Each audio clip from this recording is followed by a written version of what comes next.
مطلب کہ پاکستان کی پوری آبادی میں سے 3/4 آبادی صوبہ سندھ اور پنجاب میں رہتی ہے۔ اگر ہم پاکستان کی آبادی کے 4 حصے کریں تو 3 حصے آبادی پنجاب اور سندھ میں رہتی ہے۔ پنجاب میں 55% اور سندھ میں 30%۔ Almost 80% of this region is irrigated by a well-developed canal system that uses water from the Indus River and its tributaries۔ Irrigated مطلب آبپاشی اور کنال سسٹم کا مطلب نہری نظام ہوتا ہے۔ صوبہ پنجاب اور سندھ کا زیادہ تر حصہ دریائے سندھ سیراب کرتا ہے، اور یہ علاقہ دریائے سندھ اور اس سے نکلی ہوئی دوسری شاخوں سے نہریں نکالی جاتی ہیں۔ وہ نہریں پنجاب اور سندھ کی فصلوں اور دوسرے علاقوں کو سیراب کرتی ہیں۔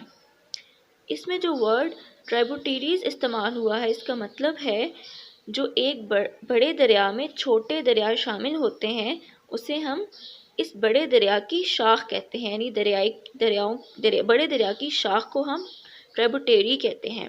So river Indus and its tributaries by a well-developed canal system irrigate about 80% of the Punjab and Sindh.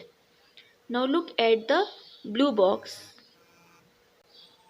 The bed of the Indus south of the Panchnath falls from only 75 meters to the sea level on its 560 kilometer journey to the Arabian Sea. This means it drops about 13 centimeter in every kilometer. Punjab میں 5 دریا ایک مقام پر اکٹھے ہوتے ہیں، اسے ہم پنجنت کہتے ہیں۔ یہ مٹھن کوٹ کا علاقہ ہے اور اس مقام کو جہاں 5 دریا ملتے ہیں اسے ہم پنجنت کہتے ہیں۔ بعد میں کولیکٹیولی ہم اسے انڈس ریور یا دریائے سندھ کہتے ہیں۔